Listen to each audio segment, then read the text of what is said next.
I actually stopped calling myself an engineer for a while when I started working with him.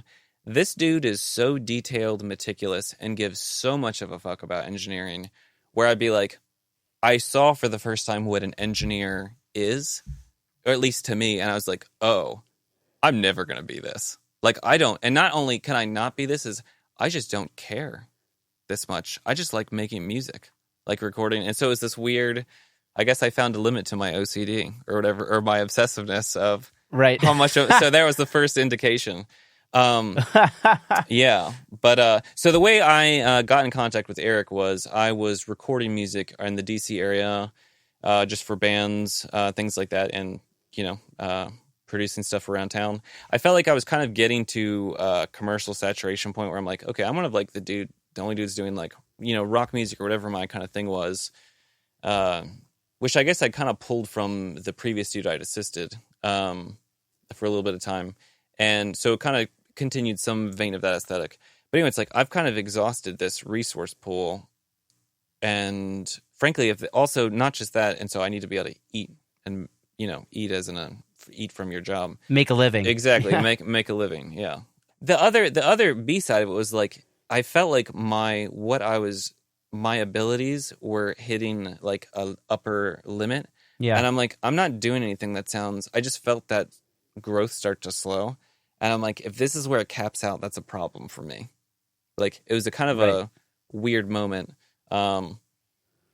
I'd also gone through. You hit like a ceiling. You just needed to. I'd hit like a ceiling. And you knew there was something beyond it. Mm-hmm. I'd also gone through a divorce recently, about probably a year before that. Now that I'm thinking about it, and I was probably like, okay, I'm going to make some moves. Like if I'm doing this, and also being in this industry and having this lifestyle have possibly cost other things that I value. I better do this right.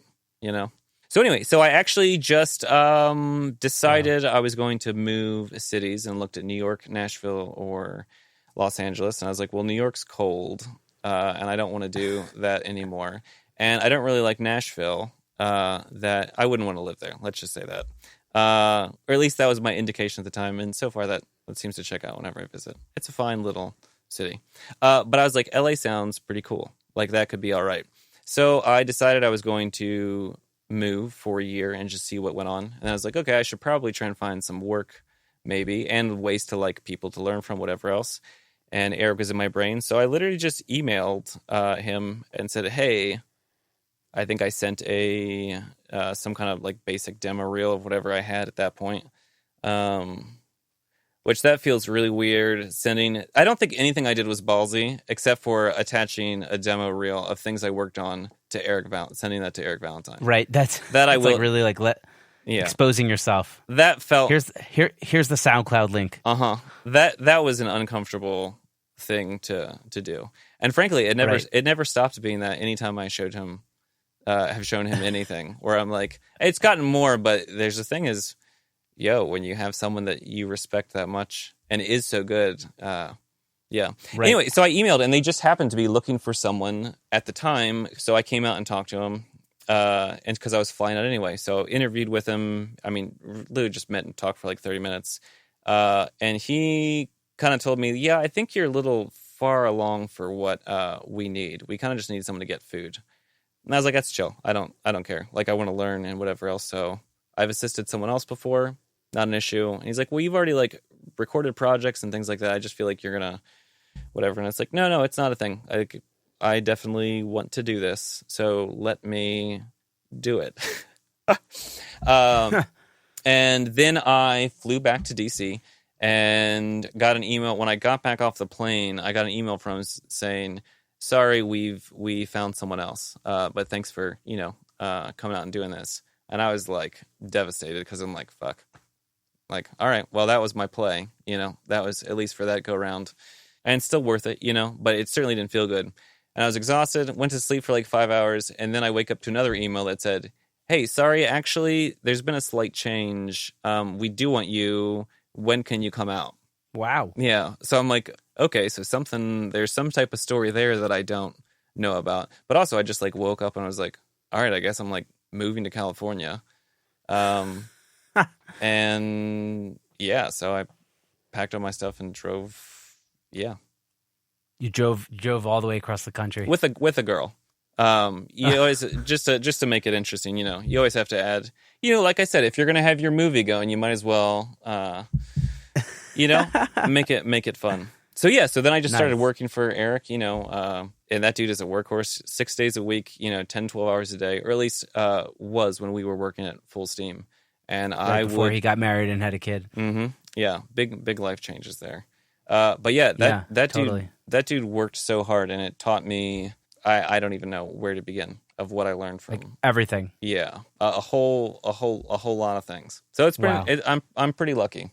Wow. Did you have like a moment where you're just like, I'm doing this. I'm in LA. I'm making records now. Like, did you have a moment that just like, oh wow, this is it? I was about to say no. I've never had a moment like that. LA is hard work and a terrible mistress and whatever else and everything about the industry. But actually, I do think I have little moments like that sometimes. I think the first one actually was with Eric asked me to engineer. And so there's a lot of things where from the get-go, and especially early on, when I came into the building, there was the previous assistant had become his engineer. And it's this dope dude named Kian, who is the sickest dude, and he's killing it on all of the fronts. So I learned a lot from him in the industry as well. But literally, I come into the building, and there's shit all over the front hallway. Because this is like Eric's personal studio, so he just does his thing. And I'm like, okay, this is just like... That was also one of the dopest things about the studio. It was just like, everything was only based on functionality. Nothing was based on looks of anything. So it'd just be unfinished drywall everywhere, all kinds of things going on. And it's like cleaned up whatever else, but like... It was literally just the most pragmatic, functional spot you could have. But anyway, so I come in and there's like stuff all over the hallways and stuff like that. I think they were just finishing up a band session. But yeah, Kian points down to this like box or whatever on the ground in the hallway. He's like, yeah, that's going to be your desk. So go ahead and put that together and, I'll check back on you a little bit. And so much of what I was doing was literally just like, and it was just like, okay, well, that's what this is. And also, frankly, there's just a lot of things in life that are funny where you're like, okay, I don't even know what's going on, but this is funny, so I'm just going to build this desk. And yeah. It's like IKEA or whatever. Dude, and so then like getting to work on a lot of projects, at least from the get-go, I did get to do a ton of stuff and also had to like go and run and get food when it came up and things like that. So I did have to do all the bitch work that's involved, and that was my job. And that became less of it over time as the way these things go. So the aha moment was Eric asked me to engineer one of the bands he had just finished working on some stuff with. He asked me to engineer a session for them because he was either busy for some reason or out of town. For whatever reason, couldn't do it. And Eric is very, very hands-on. Eric is an engineer. So producer and engineer, but very meticulous and whatever else. So the fact that he was asking me, and I had only recently been there, to engineer the session with a band that he had just finished working with, I wasn't sure. It's like, okay, I feel like maybe I'm just like babysitting. I'm not sure because it's like I don't feel like you would trust me to do something of that level with someone. Anyway, but I'm like, all right, whatever. I'm just going to do my best at this because, that's just what you do. Right. And it ended up being this band, the Wombats. And so actually that's one of the tracks that I had sent along to you. They came in and they were doing, I think, a few more tracks for finishing an album. I don't remember the name of the album, but they had already done a couple with Eric and then a few more elsewhere. And there just happened to be a thing that day where I'd never met any of them before. All three of them are super dope. Honestly, the most fun. Yeah. So one of the things is I just had a super fun time recording out this whole, it was a writing session and they basically did all of it. I did some like little production things that helped finesse the song along and just facilitated, they were, Murph was, the guy who did the lyrics was obviously, you also know sometimes you learn to recognize over time when someone is actually delivering a song. Like, there's a lot of times where people are just writing and like, okay, hey, we're going to do this today, or we're going to do this for fun or whatever else. And there's other times when someone goes, and I don't know if it's by what you say to them or the way they look or their focus or intent or whatever else, or maybe it's just when you hear it and you're like, damn, okay, I see what's going on. That's the song. Yeah. Yeah. And so then at that point, it's like, oh, this is what's happening. I'm not babysitting. We're making something. And yeah, so we got like a rough mix of this whole thing, went all the way through.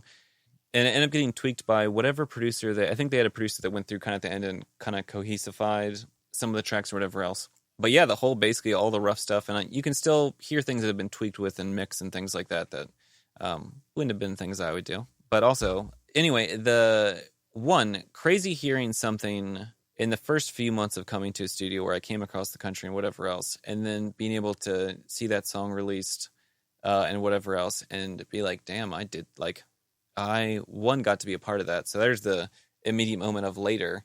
But even in the thing going at the time, actually, this was the moment where I was like, I'm doing it, is I send off a bounce of the thing to Eric and their manager. And their manager sent Eric an email back later, whatever, while we were eating lunch, if I remember right. We were like, eating lunch in the lounge. And Eric said, yeah, such and such basically said this is the best song they've ever done. And he wanted to, and so he's That's like, insane. He wasn't able to work. And so they're basically saying like, hey, we want to develop this out and like finish it. And Eric had other scheduling things that didn't allow for it. But for him to get that email from a band that he had worked with, and to say just something like they're obviously just happy, where you're like, all right, I don't even know what the fuck just happened. You're doing it. Yeah, that was at least the first one.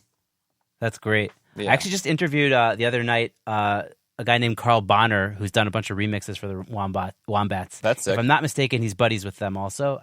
But correct, I'll have to recheck the interview. No, that's sure easily right, possible. What's funny is Yeah. I've seen He's a cool dude also. Yeah. That's the other thing too, is when you actually get to work. It was interesting, such a difference too, is working on stuff. Eric was only working primarily on major label things or things with budget. And going from that and being around that environment, from where I was just hustling with local bands with whatever money they could put together, or even bands outside of that, it was kind of growing. You're just dealing with a different level of stake in the game, and a different level of maturity, a different level of confidence because of the stakes in the game. Right. It was just operating on a different level. And then even the amount of things, that was one of the things I'd get from Eric all the time too, is like, you do things right. And he would even talk about it. It's like, no, I bitch about things regularly because that's what let's say not irregularly, because sometimes you just do that. Or it's like, why are we doing this or whatever else? And I'd remember him telling me things like, we deliver a premium service. And and it's like, oh yeah. And what's funny is you hear those things enough and you do that because you're like, seeps into your psychology. It does. And so it's like, if you're doing something, there's a reason that he did the things he did, and it's because of that dedication or whatever else. Yeah. So, dude, I was listening to a lot of the stuff that you sent me before we jumped on the call, and stuff sounds really, really cool. And I kind of like how you kind of blend this really polished pop aesthetic with a lot of raw energy and like edginess. Cool. So, can you just like tell me a bit about how you approach capturing that kind of energy so well? Well, thanks. I like that question. And I like all of that. I hope it's not too vague. No. No, I'm just saying I like anything complimentary for sure. It makes me feel nice. Well, when you're in this business, this is like, you have to work so hard, and you've heard things about like people have to abandon mixes, not finish them, whatever else. There's just so much self-critical evaluation where it's nice when people dig what you do. So I am a broad strokes, bold colors type of a personality generally. I think that's also one of the things I liked about Eric's mixes. Oh, another thing that I was like going way, way, way back. I was like, then I found out he did like, I'd said like Third Eye Blind, I think, but also like Smash Mouth. And it's like, oh, this dude's been doing other stuff that is huge, and I didn't even know about it. That was an unnecessary jump back but I just wanted to address that. Sure. Yeah. So the thing I liked about Eric's mixes or whatever is the drums always hit so hard every time. They're just like explosive. Another thing I've noticed and also learned this more from like hip hop music, but it's not about the importance, like timing is important, and the time of when notes happen. Length of notes is very important, and when they stop. And the space around notes is just as important as when they're going.